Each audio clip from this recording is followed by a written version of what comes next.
Maximum बिजली यहाँ से जो है वो हरिद्वार और ऋषिकेश को जाती है, लेकिन इसके बंद होने से भूपत वाला जो सब स्टेशन है उसके कारण जो है अचानक से आपने देखा भी कि कैसे एक पूरी रात बिजली नहीं आई और लोग जो है काफी परेशान हुए, और अब भी लगातार रोजाना जो है बिजली कटौती हो रही है। और सबसे बड़ा सवाल तो ये है कि ये फैसला जो था वो जनवरी या दिसंबर में क्यों नहीं लिया गया, जब सरप्लस बिजली रहती है। बिजली पैदा उत्तराखंड कर रहा है, जहां पर कई डैम बिजली बना रहे हैं, वही उत्तराखंड में लगातार बिजली की दरें बढ़ रही हैं। और अन्य राज्यों में जो बिजली की दरें हैं, वो जहां बिजली सप्लाई की जा रही है वहां पर बिजली की दरें कम है उत्तराखंड से। बिजली की समस्या से हरिद्वार की जनता रोजाना दो चार हो रही है और लोगों को भारी समस्याएं पैदा हो रही हैं। कंपनी में जाने वाले लोग जब रात को घर पहुंचते हैं और बिजली की कटौती से जब वो दो चार हो रहे हैं तो उनके फोन हरी टीवी पर भी आ रहे हैं। व्यापारी परेशान हैं, हरिद्वार में होटल व्यापारी भी परेशान हैं और कारोबारी भी परेशान है, क्योंकि लगातार जो संकट पहली बार ऐसा देखने को मिला है। उसका क्या कारण है और आखिर ऐसा क्यों हो रहा है, किसकी जिम्मेदारी है और किसकी जिम्मेदारी तय होनी चाहिए, इसको लेकर आज हरी टीवी जो है वो ग्राउंड जीरो पर पहुंच चुका है। और आज आपको पूरी तरीके से दिखाने का प्रयास करेंगे कि आखिर इसका पीछे क्या इतना बड़ा कारण है कि जो ये लगातार जो बिजली का संकट है हरिद्वार और ऋषिकेश में बताया जा रहा है कहीं कहीं पैदा हुआ है। इसका एक सबसे मुख्य कारण यह है कि जिस चीला शक्ति नहर पर हम आज यहाँ पर खड़े हैं, उसको तस्वीरें आप पीछे आप देख रहे होंगे कि पूरी तरीके से जो नहर है वो सूखी हुई है।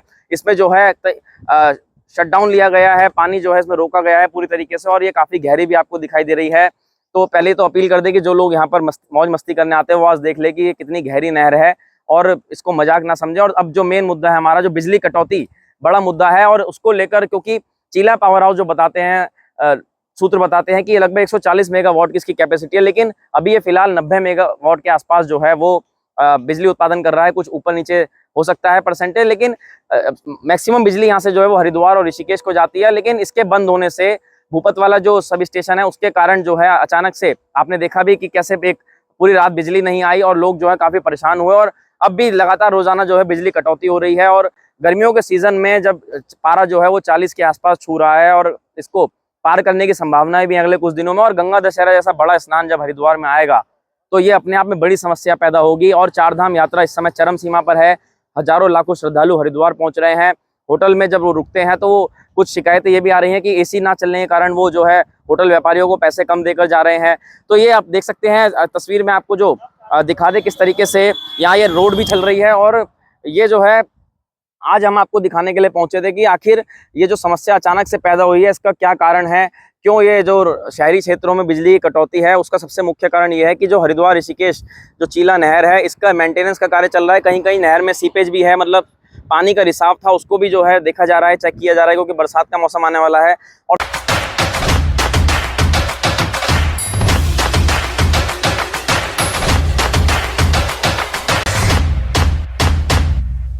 सबसे बड़ा सवाल तो ये है कि ये फैसला जो था वो जनवरी या दिसंबर में क्यों नहीं लिया गया, जब सरप्लस बिजली रहती है, बिजली की खपत इतनी नहीं हो पाती, और बिजली खपत इतनी नहीं होती है, जब डिमांड कम होती है बिजली की, तब आखिर ये क्यों नहीं बंद की गई, तब काम क्यों नहीं किया गया। इसके लिए आखिर विभागों में सामंजस्य क्यों नहीं है, चाहे वो कई विभाग इससे जुड़े हुए हैं। जल विद्युत निगम तो यहाँ पर बिजली बनाता है, यूपीसीएल है वो बिजली को जो है लोगों तक पहुंचाता है, और एक पावर ट्रांसमिशन विभाग भी है। इन तीनों के बीच में क्या आखिरकार बातचीत हुई, ये भी अपने आप में जो है इस पर बातचीत और जांच इस पे बैठनी चाहिए, क्योंकि लोग जो है वो बहुत परेशान है आजकल हरिद्वार में, और लगातार जो है हरी टीवी को फोन आ रहे हैं, मैसेज आ रहे हैं। तो देख सकते हैं कि किस तरीके से ये नहर का जो पानी है वो सूखा हुआ है, और फिलहाल यहाँ पर आपको पशु पक्षी जो है वो उड़ते हुए दिखाई दे रहे हैं, और इसमें जो है काम चल रहा है। और इस समय आपको बता दें चारधाम यात्रा चरम सीमा पर है, तो लोग जो है काफी परेशान हैं बिजली कटौती होने से हरिद्वार में। और बिजली उत्पादन जो है वो चीला करता है और उसकी सप्लाई जो है हरिद्वार के क्षेत्रों में जाती है मैक्सिमम। तो यही कारण था कि यहाँ पर जो है संकट है वो हरिद्वार में बना हुआ है, और ये कुछ दिन और अभी देखने को मिलेगा जब तक इसमें काम चल रहा है। देख सकते हैं अभी भी आपको दिखाएं तो वहाँ पर आपको जो तस्वीरें दिखा रहे हैं कि कुछ जो मजदूर हैं वो यहाँ पर काम करते हुए दिखाई दे रहे हैं आपको। तो जाहिर सी बात है कि अपने आप में गर्मियों के सीजन में आखिर लोग जो हैं वो हाहाकार हैं, हलकान हो चुके हैं। पहली बात तो जब बड़ी संख्या में टूरिस्ट आएंगे तो हरिद्वार में बिजली की खपत अपने आप बढ़ जाएगी, और जब बिजली की खपत बढ़ेगी तो डिमांड ज़्यादा हो जाएगी, और डिमांड जब ज़्यादा हो जाएगी तो मैक्सिमम प्रोडक्शन की जगह यहाँ पर आपको मिनिमम प्रोडक्शन, क्योंकि मिनिमम की बात इसलिए कर रहे हैं क्योंकि प्रोडक्शन तो हो ही नहीं रहा है, प्रोडक्शन तो बंद पड़ा हुआ है, और अभी कुछ दिन और रहेगा तो लोगों को परेशानियों से और दो चार होना पड़ेगा। और जब परेशानी से लोग दो चार होंगे तो उनके कामों में दिक्कत आएगी, उनके फ़ोन चार्ज नहीं होंगे तो उनके काम रुकेंगे, लैपटॉप चार्ज नहीं हो पाएंगे, घर में इन्वर्टर चार्ज नहीं हो पा रहा है ढंग से कुछ लोगों के।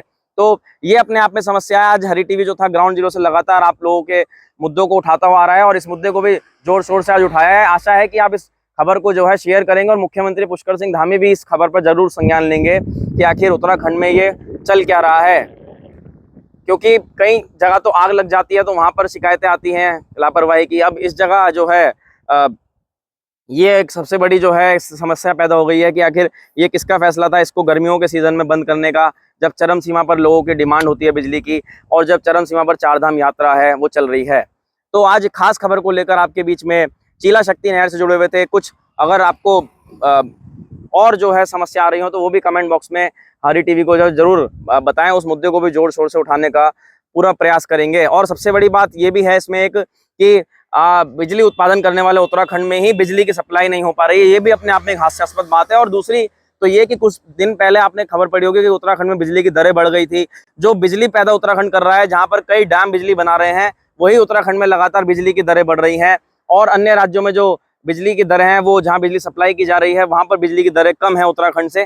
तो ये भी अपने आप में सोचनीय है जो विषय है कि कैसे आखिर ये पॉसिबल है, जो राज्य खुद बिजली बनाता है वहीं बिजली महंगी कैसे, और जहां पर बिजली सप्लाई हो रही है, जो दूसरे राज्य बिजली खरीद रहे हैं, वहां बिजली जो है वो कम रेट में दी जा रही है। ये भी अपने आप में एक सवाल है। ये नेताओं को जरूर सोचना चाहिए कि आखिर उत्तराखंड की जनता को उत्तराखंड से आखिर फिर मिल क्या रहा है, क्योंकि सबसे बड़ी गंगा जो है यहाँ पर जो मोक्षदायिनी है, जीवनदायिनी है, करोड़ों लोगों को यहाँ पर व्यापार देती है, जीवन देती है। और इसी के जल से जो है ऊपर टिहरी डैम में भी बिजली बनाई जाती है, चीला डैम बिजली बनाता है और कई डैम ऐसे बने हुए हैं यहाँ की नदियों पे जो बिजली बना रहे हैं। फिर भी जो है हमारे साथ जो है किस तरीके का ये जो व्यवहार है ये किया जा रहा है, ये अपने आप में एक सोचनीय विषय है।